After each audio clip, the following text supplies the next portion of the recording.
Hello दोस्तों, नमस्कार। Welcome to the channel current affairs and GS study 0.1।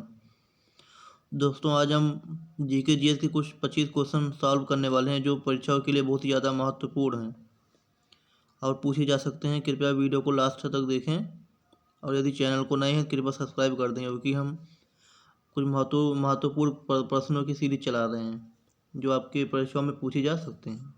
ठीक दोस्तों, आइए अब हम शुरू करते हैं। हमारा पहला क्वेश्चन क्या है देखते हैं, आइए। स्वामी दयानंद सरस्वती के बारे में निम्नलिखित में से कौन सा कथन गलत है? ए है, उन्होंने सत्यार्थ प्रकाश पुस्तक की रचना की। बी है, वे आर्य समाज के संस्थापक थे। सी है, उनका जन्मस्थान गुजरात था। डी, वे ब्रह्म समाज के संस्थापक थे। तो दोस्तों, कृपया आप अपने मन में विचार कीजिए कि कौन सा आंसर होगा, फिर अभी हम आंसर बता रहे हैं।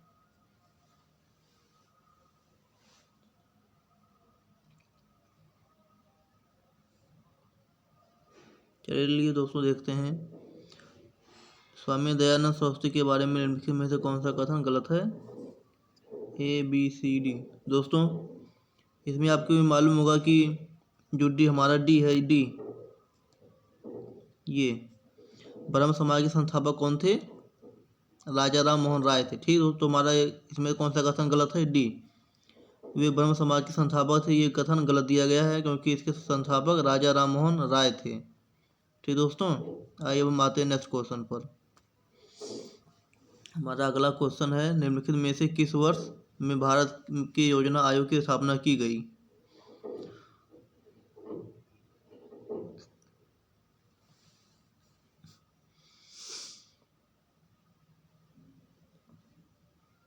चलिए दोस्तों, अब हम बताते हैं। निम्नलिखित में से किस वर्ष भारत के योजना आयोग की स्थापना की गई? दोस्तों, इसका राइट आंसर क्या होगा? सी। जी हाँ दोस्तों, योजना आयोग की स्थापना कब की गई थी? 1950 में। और दोस्तों, योजना आयोग का नवीनतम रूप क्या है? योजना आयोग को ही अब नीति आयोग कहते हैं। ठीक दोस्तों, और नीति आयोग की स्थापना कब की गई थी? 1 जनवरी 2015 को। दोस्तों, कृपया इसको भी आप कहीं लिख लें। योजना आयोग को अब नीति आयोग में बदल दिया गया है और नीति आयोग को कब बनाया गया था? 1 जनवरी 2015 को। ठीक।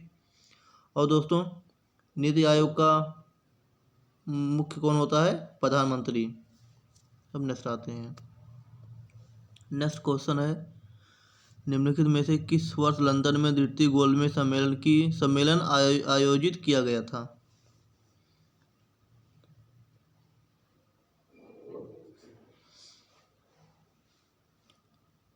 चलिए दोस्तों, एक बार क्वेश्चन को फिर से देखते हैं। निम्नलिखित में से किस वर्ष लंदन में द्वितीय गोलमेज सम्मेलन आयोजित किया गया था? तो दोस्तों, इसका राइट आंसर होगा ए। द्वितीय गोलमेज सम्मेलन का आयोजित 1931 में किया गया था लंदन में। ठीक दोस्तों, नेक्स्ट है, निम्नलिखित में से कौन भारत के पश्चिमी तट पर स्थित एक नगर नहीं है? ए है सूरत, बी गोपालपुर, सी Karwar, D Manglaur.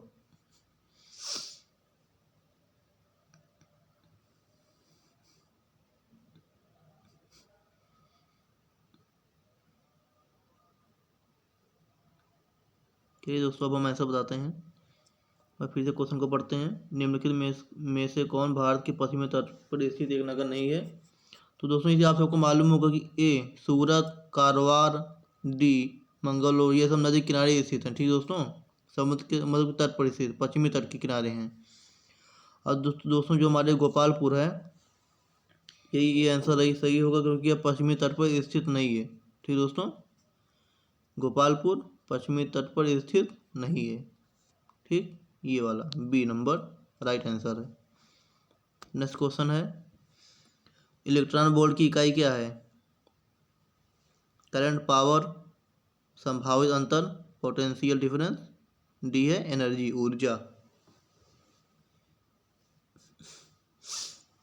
Electron volt की इकाई क्या है दोस्तों? डी एनर्जी, ऊर्जा। ऊर्जा जो है इलेक्ट्रॉन वोल्ट की इकाई है। ये दोस्तों वैसे ही बहुत आसान क्वेश्चन था। नेक्स्ट है, निम्नलिखित में से कौन कानून के मामलों में भौतिकी, रसायन विज्ञान, जीव विज्ञान, कंप्यूटर विज्ञान और इंजीनियरिंग जैसे विज्ञानों का अनुप्रयोग है। और नागरिक जांच के लिए विभिन्न तथ्यों की पहचान के लिए है। और नागरिक जांच के विभिन्न तथ्यों की पहचान के लिए है। ठीक दोस्तों, आप लोग इसका आंसर बताएं। ए है मनोविज्ञान, बी मॉर्फोविज्ञान आकृति विज्ञान, सी है फॉरेंसिक साइंस फॉरेंसिक विज्ञान, डी है कलोलॉजी। तो दोस्तों इसका राइट आंसर क्या होगा?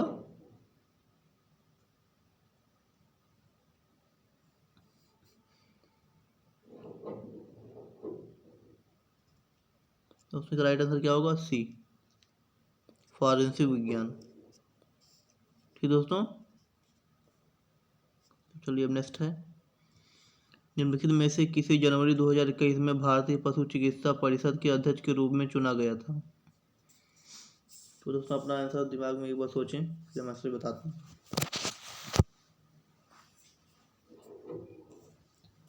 चलिए दोस्तों, निम्नलिखित में से किसी जनवरी 2021 में भारतीय पशु चिकित्सा के परिषद के अध्यक्ष के रूप में चुना गया था? तो कौन थे वो? उमेश शर्मा। इनको दोस्तों 2021 में भारतीय पशु चिकित्सा परिषद के अध्यक्ष के रूप में चुना गया था। ठीक, नेक्स्ट है, निम्नलिखित में से किसने किताब उल हिंद लिखी थी जिसने 11वीं शताब्दी के आरंभिक भारत का तीक्ष्ण विवरण दिया था? क्या दोस्तों, निम्नलिखित में से किसने किताब उल हिंद लिखी थी जिसने 11वीं शताब्दी के आरंभिक भारत के तीक्ष्ण विवरण दिया था? तो दोस्तों कौन होंगे?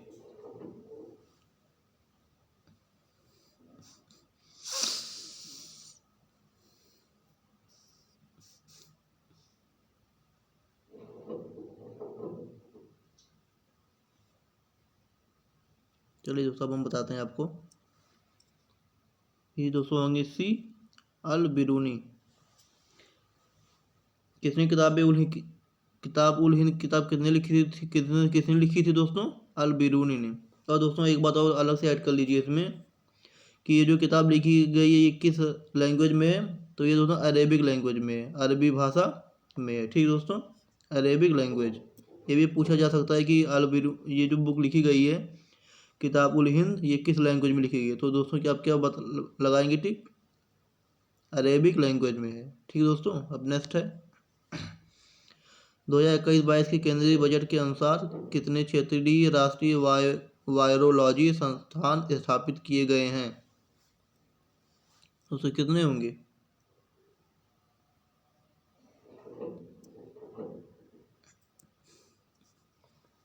तो दोस्तों इसका राइट आंसर क्या होगा?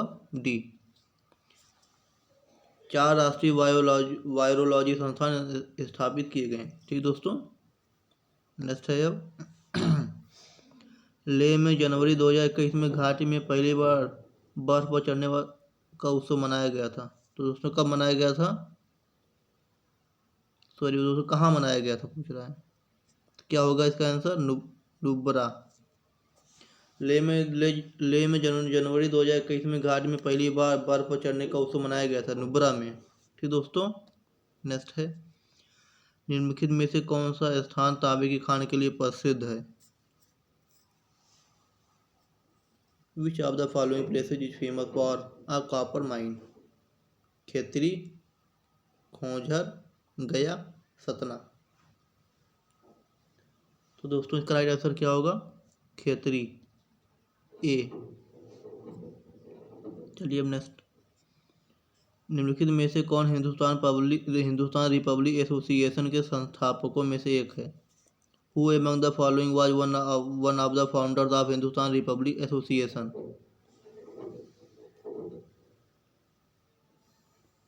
तो दोस्तों इसका राइट आंसर क्या होगा? B, Ram Prasad Bismil. Hindustan Republic association के संस्थापकों में राम प्रसाद बिस्मिल का नाम आता है। और दोस्तों एक क्वेश्चन और आप जानिए कि भगत सिंह भी हिंदुस्तान रिपब्लिक एसोसिएशन से ही संबंध रखते हैं। दोस्तों ये भी पूछा तो मान लीजिए अगर आपको आंसर में राम प्रसाद बिस्मिल न दिया हो तो भगत सिंह दिया हो तो भगत सिंह को टिक मारेंगे। ठीक दोस्तों, और काकोरी कांड के लिए कौन जिम्मेदार था? तो हिंदुस्तान रिपब्लिक एसोसिएशन भी काकोरी कांड में शामिल था। ठीक दोस्तों, नेक्स्ट आंसर है, नेक्स्ट क्वेश्चन है, बाघमारा पिचर प्लांट अभयारण्य निम्नलिखित में से किस राज्य में स्थित है?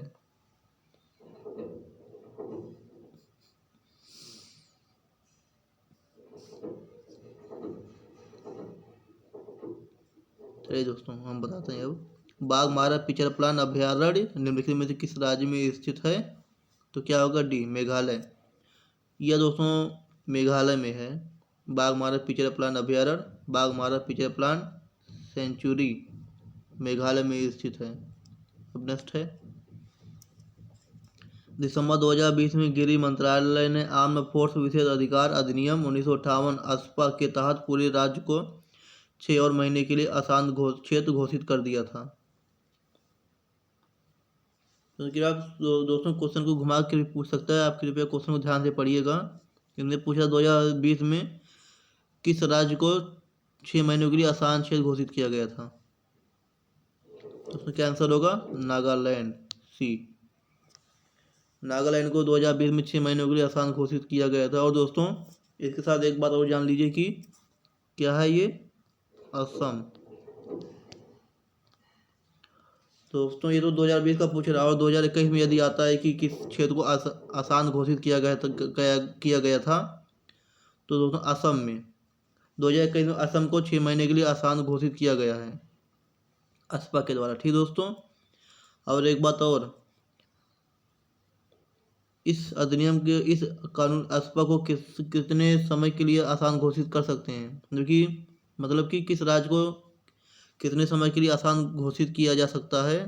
तो मैक्सिमम 6 महीने के लिए। ठीक, 6 महीने से ज़्यादा आसान क्षेत्र घोषित नहीं कर सकते। ठीक दोस्तों, अब नेक्स्ट क्वेश्चन है, निम्नलिखित में से किसने दिसंबर 2020 में अपने उपन्यास द सिटी एंड द सी के लिए तीसरा रविंद्र टैगोर साहित्य पुरस्कार जीता है? Who among the following won the third Rabindranath Tagore Literary Prize for his novel The City and the Sea in December 2020? तो ऑप्शन में क्या है? राजकमल झा हैं, शेखर गुप्ता हैं, सिद्धार्थ शर्मा हैं, राजदीप सरदेसाई हैं।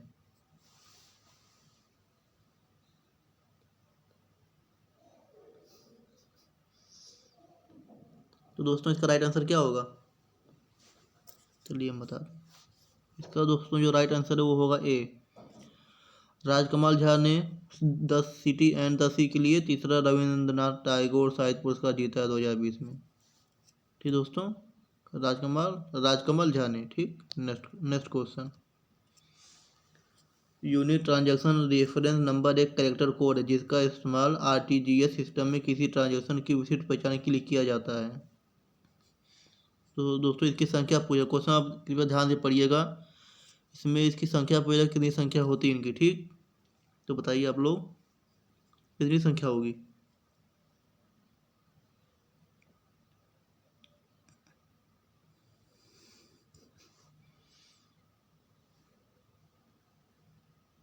चलिए दोस्तों इसका राइट आंसर क्या होगा? सी, सी इज द राइट आंसर। इनकी संख्या 22 होती है। नेक्स्ट है, निम्नलिखित में से कौन 2021 का पद्म विभूषण पुरस्कार विजेता है? पहला है सुदर्शन साहू, दूसरा है तरलोचन सिंह, तीसरा है मौमा दास, डी है चौथा सुमित्रा महाजन। तो दोस्तों इसका राइट आंसर क्या होगा? ए, सुदर्शन साहू। सुदर्शन साहू ने 2021 का पद्म विभूषण पुरस्कार जीता है। ठीक दोस्तों, और ये दिया गया है सुमित्रा महाजन। ये दोस्तों कौन सा पुरस्कार जीती हैं? इन्होंने दोस्तों भूषण पुरस्कार जीता है। नेक्स्ट क्वेश्चन है, निम्नलिखित में से कौन सी ऐसी प्रक्रिया है जिसमें गर्म कम सघन पदार्थ की ऊपर की ओर उठते हैं और उनके स्थान पर ठंडे अधिक सघन पदार्थ ले लिए जाते हैं?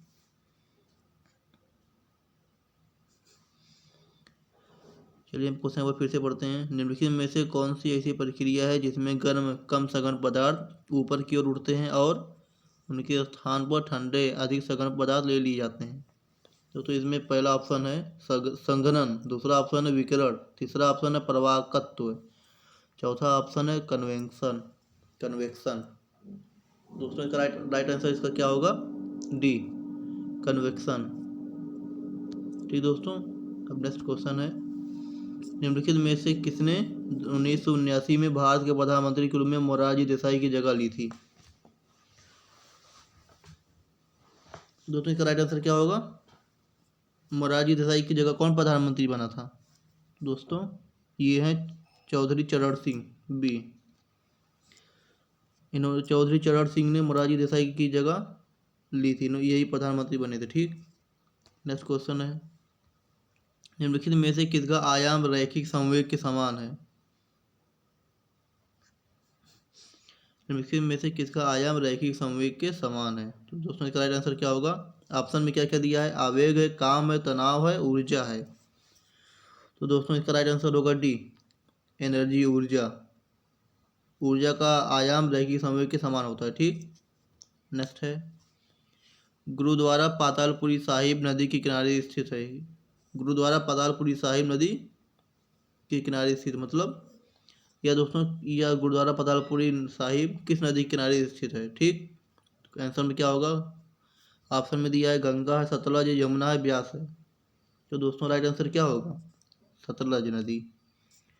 गुरुद्वारा पातालपुरी साहिब सतलज नदी के किनारे स्थित है। ठीक, नेक्स्ट है, जनवरी 2021 में बैंकॉक में टोयोटो थाईलैंड में ओपन महिला एकल का खिताब किसने जीता था?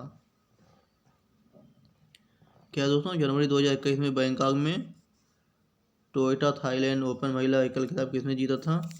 क्या ऑप्शन होगा साथियों? चलिए इसका आंसर होगा बी, कैरोलिना मारिन। इन्होंने टोयोटा थाईलैंड ओपन महिला एकल खिताब जीता था। ठीक, और दोस्तों अगर पूछता है कि यह खिताब हुआ कहाँ था, तो आप क्या लगाएंगे? बी, ओ बैंकॉक।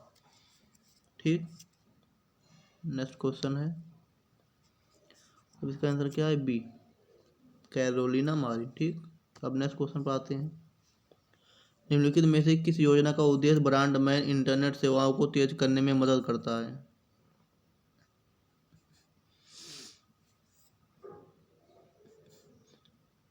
निम्नलिखित में से किस योजना का उद्देश्य ब्रॉडबैंड इंटरनेट सेवाओं को तेज करने में मदद करता है? तो इसका राइट आंसर क्या होगा? ऑप्शन क्या क्या दिया है?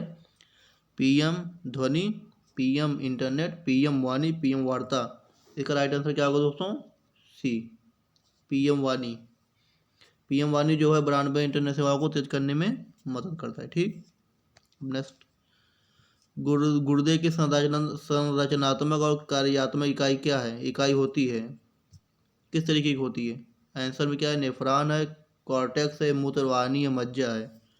दोस्तों ये तो बहुत आसान क्वेश्चन है, इसका आंसर क्या होगा? ए, नेफ्रॉन।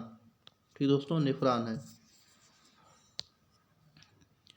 दोस्तों ये तो सभी को ही मालूम होगा क्योंकि सभी क्रिकेट बहुत देखते हैं, आईपीएल तो मेन है इन सब में।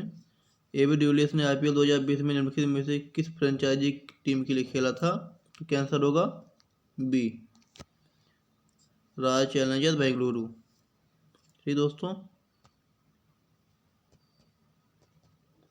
चलिए ठीक। और दोस्तों हम इसी क्वेश्चन की जो महत्वपूर्ण प्रश्न बनते हैं जीके जीएस उसका हम सीरीज चला रहे हैं। कृपया हमारे लिए चैनल को अगर यदि नए हैं आप लोग सब्सक्राइब कर लें, जिससे जो हम वीडियो बनाए वो सब उसका नोटिफिकेशन आप तक पहुँचे और वीडियो को देख पाएँ। धन्यवाद साथियों।